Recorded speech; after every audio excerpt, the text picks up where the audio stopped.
2023년 2월 21일 화요일 레위기 24장. 주님께서 모세에게 말씀하셨다. 너는 이스라엘 자손에게 명하여 올리브를 찧어서 짜낸 깨끗한 기름을 가져다가 등불을 켜게 하되 그 등불을 늘 켜두어라. 아론을 시켜 회막안 증거궤 앞에 쳐 있는 휘장 바깥에 그 등불을 켜두어 저녁부터 아침까지 주 앞에 계속 켜두게 하여라. 이것은 너희가 대대로 길이 지켜야 할 규례이다.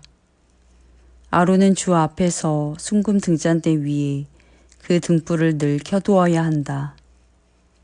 너는 고운 밀가루를 가져다가 과자 1개당 밀가루 10분의 2 에바를 들여 과자 12개를 구워 한 줄에 6개씩 2줄로 주의 앞 순금상 위에 차려놓아라.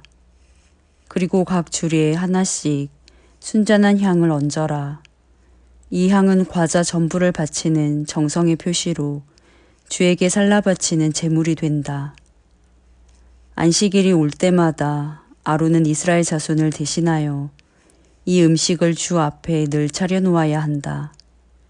이것은 영원한 언약이다. 이 제물은 아론과 그의 아들들의 몫이다. 이것은 주에게 살라 바치는 제물 가운데서도 가장 거룩한 것인 만큼 그들은 이것을 거룩한 곳에서 먹어야 한다. 이것은 그들이 길이 지켜야 할 규례이다. 이스라엘 자손 가운데 한 아들이 있었는데 그의 어머니는 이스라엘 사람이고 아버지는 이집트 사람이다. 이스라엘 여자에게서 난 그 아들이 한 번은 진에서 어떤 이스라엘 남자와 싸웠다. 이스라엘 여자에게서 난 아들이 주님의 이름을 모독하면서 저주하는 말을 하였다. 그래서 사람들은 그를 끌고 모세에게로 왔다. 그의 어머니 이름은 슬로밋인데 단 지파에 속하는 디불이라는 사람의 딸이다. 사람들은 그를 가두어 놓고 주님의 뜻이 그들에게 밝혀질 때까지 기다렸다. 주님께서 모세에게 말씀하셨다. 나 주를 저주하는 말을 한 그를 너는 진 바깥으로 끌어내라. 나에게 저주하는 말을 들은 사람들이 모두 그자의 머리 위에 손을 얹은 다음에 온 회중은 그를 돌로 쳐라. 그리고 너는 이스라엘 자손에게 하나님을 저주하는 사람은 누구든지 그 벌을 면하지 못한다고 일러라. 주의 이름을 모독하는 사람은 반드시 사형에 처해야 한다. 온 회중이 그를 돌로 쳐 죽여야 한다. 주의 이름을 모독하는 사람은 이스라엘 사람은 말할 것도 없고 외국 사람이라 하여도 절대로 살려두어서는 안 된다. 남을 죽인 사람은 반드시 사형에 처해야 한다. 짐승을 죽인 사람은 생명으로 생명을 갚아야 하므로 살아있는 것으로 물어주어야 한다.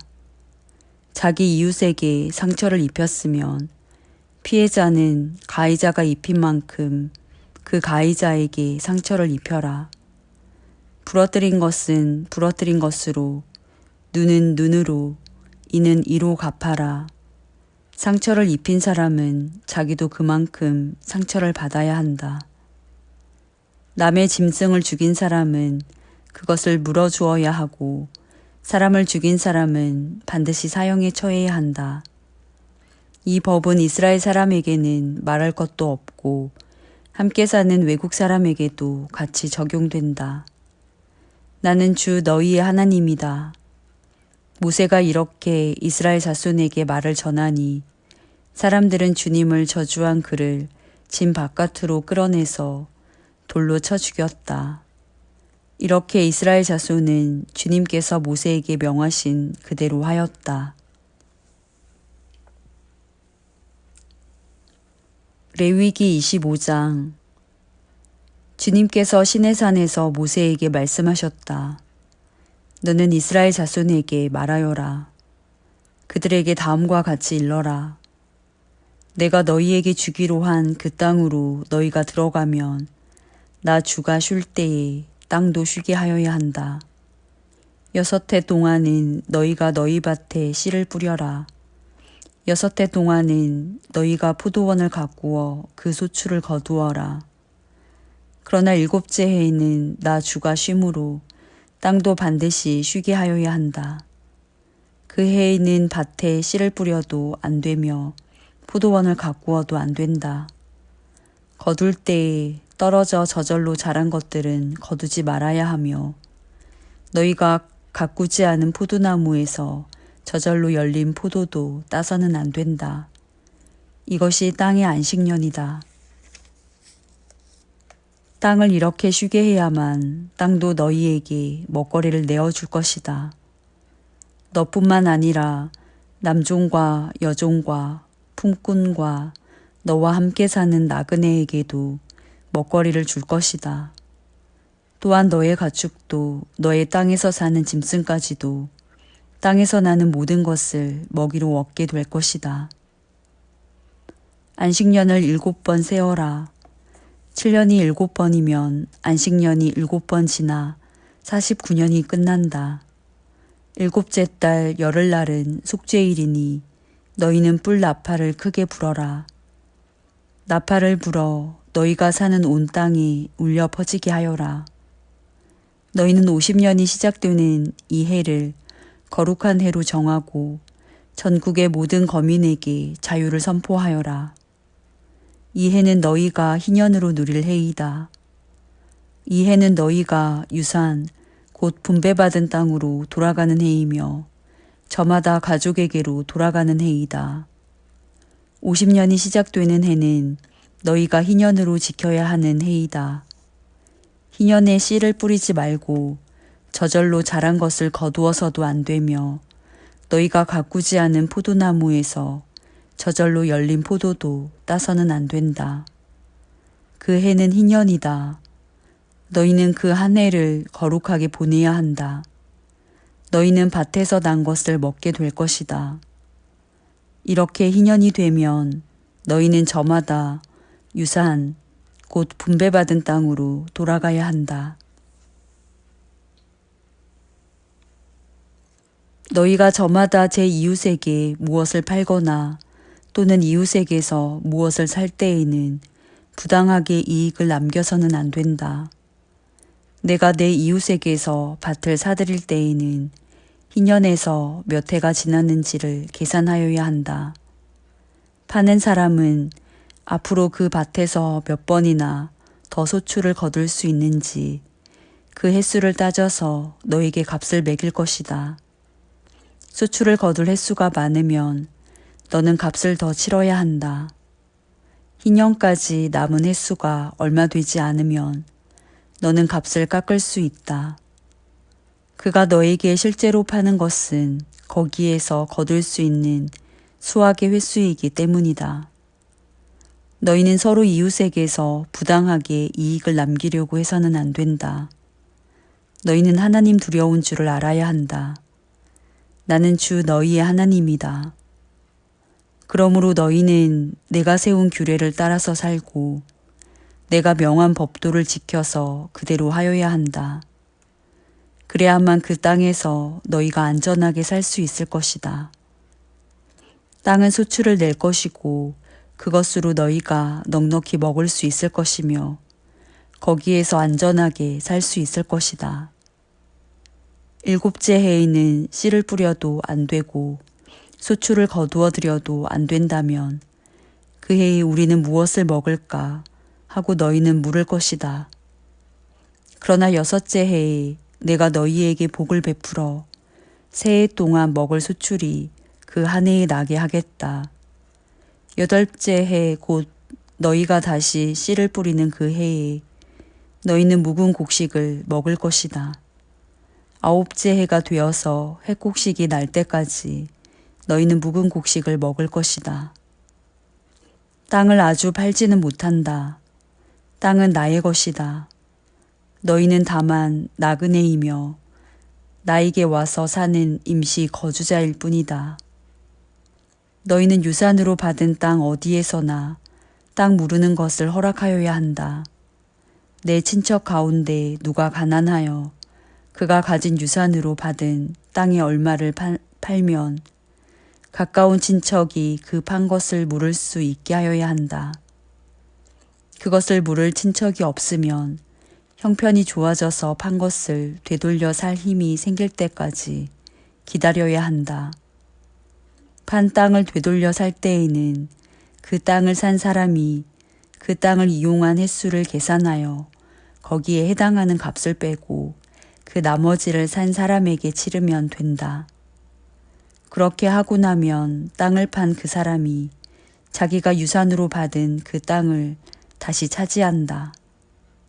그러나 그가 그 땅을 되돌려 살 힘이 없을 때에는 그 땅은 산 사람이 희년이 될 때까지 소유한다.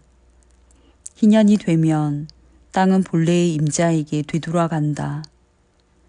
땅을 판 사람은 그때에 가서야 유산, 곧 분배받은 그 땅을 다시 차지할 수 있다. 성곽 안에 있는 집을 팔았을 때에는 한 해 안에는 언제든지 되돌려 살 수 있다. 집을 판 사람은 한 해 동안은 그것을 물을 수 있는 권리가 있다. 그러나 판 사람이 그것을 한 해 안에 되돌려 사지 못하면 성곽 안에 있는 그 집은 아주 산 사람의 소유가 되어 대대로 그 자손에게 넘어간다. 희년이 되어도 본래의 집 임자에게 돌아가지 않는다.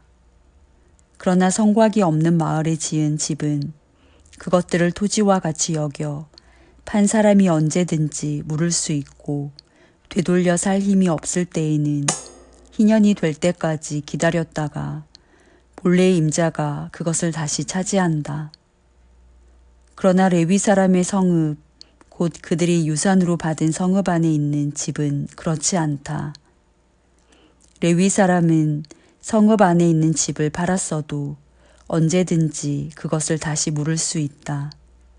그가 무르지 않으면 성읍 안에 있는 그 팔린 집은 희년이 되면 본래의 임자에게 되돌아간다.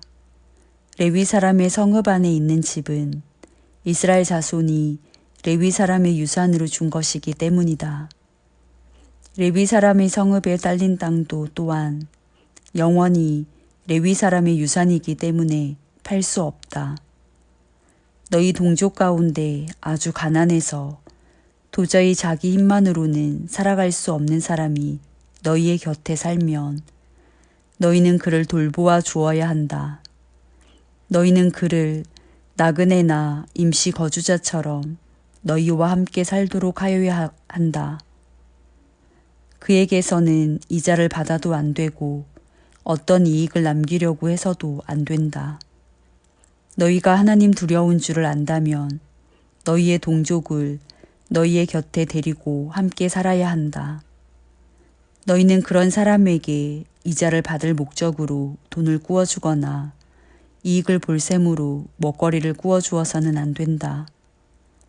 나는 너희의 하나님이 되려고 너희에게 가나안 땅을 주고 너희를 이집트 땅에서 이끌어낸 주 너희의 하나님이다. 너희 곁에 사는 동족 가운데서 누군가가 가난하게 되어서 너희에게 종으로 팔려왔어도 너희는 그를 종 부리듯 해서는 안 된다. 너희는 그를 품꾼이나 임시 거주자처럼 너희의 곁에서 살도록 하여야 한다. 너희는 희년이 될 때까지만 그에게 일을 시키다가 희년이 되면 그가 자식들과 함께 너희를 떠나 자기 가족이 있는 조상에게서 받은 유산의 땅으로 돌아가도록 하여야 한다. 그들은 내가 이집트 땅에서 이끌어낸 나의 품꾼이므로 너희가 그들을 종으로 팔 수 없다. 너희는 그를 고되게 부려서도 안 된다. 모름지기 너희는 하나님 두려운 줄을 알아야 한다. 너희가 남종이나 여종을 두려면 너희의 주변에 있는 여러 나라에서 남종이나 여종을 사들일 수 있다. 너희는 또 너희와 함께 사는 외국인 거주자의 자손 가운데서나 너희의 땅에서 태어나서 너희와 함께 사는 그들의 가족 가운데서 종을 사서 너희의 소유로 삼을 수 있다. 너희는 또 그 종들을 너희의 자손에게 영원한 유산으로 물려줄 수도 있다. 바로 이들은 너희가 종으로 부려도 된다. 그러나 너희의 동포 이스라엘 자손들끼리 서로 고되게 부려서는 안 된다. 너희와 함께 사는 나그네 신세된 외국 사람이나 임시 거주자 가운데는 부자로 사는 사람이 있는데 마침 그 이웃에 너희의 동족이 살고 있다가 가난하게 되어서 그 외국 사람에게나 너희와 같이 사는 임시 거주자에게나 그 가족 가운데 누구에게 종으로 팔렸다고 하자. 종으로 팔려간 다음이라 하더라도 그는 종으로 팔릴 때에 받은 값을 되돌려주고 풀려날 권리가 있다. 그의 친척 가운데 누군가가 값을 대신 치르고 그를 데려올 수 있으며 삼촌이나 사촌이 그를 데리고 나올 수도 있고 그의 가문에 속한 살부치가 그를 데리고 나올 수도 있다. 그 사람이 넉넉하게 된 뒤에 스스로 그 값을 치르고 나올 수도 있다. 그 경우에 그는 종으로 팔렸던 그 해로부터 희년이 될 해까지의 횟수를 자기를 산 사람과 함께 계산하여 그 횟수에 따라 돌려줄 값을 정하여야 한다. 그 가운데서 그가 주인을 섬기며 일한 기간은 그가 이미 주인에게 일을 하여 준 기간이므로 값의 일부를 치른 것으로 계산하여야 한다. 아직 희년까지 남은 횟수가 많으면 남은 횟수만큼 많이 내고 나와야 한다. 그는 종으로 팔릴 때에 받은 몸값에서 그 집에서 일한 횟수의 품삯을 떼낸 나머지를 모르는 값으로 치르면 된다. 희년까지 남은 횟수가 얼마 되지 않으면 그 횟수를 따져서 그만큼 적게 치르면 된다.